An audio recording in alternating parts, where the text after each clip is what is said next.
কি করছিস শ্বশুর? তোকে তো আজকাল সোশ্যাল মিডিয়া ছাড়া দেখাই যায় না। এই তো মা, একটু যুদ্ধ প্র্যাকটিস করছিলাম।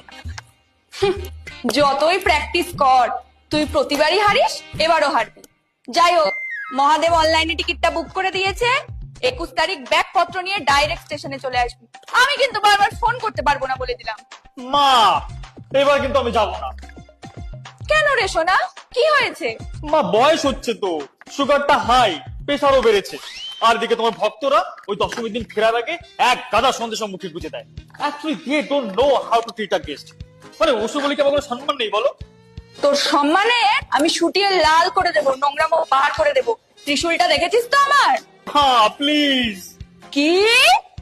আধার কার্ড এবং ভোটার কার্ড নিয়ে 21 তারিখ স্টেশনে চলে আসবি। মহাদেবকে বলছি তোর টিকিটটা হোয়াটসঅ্যাপ করে দেবে।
প্রাতে বেজে উঠেছে আলোকমঞ্জিত, ধরণীর বহিরাকাশে অন্তরিত মেঘমালা, প্রকৃতির অন্তরাকাশে জাগরিত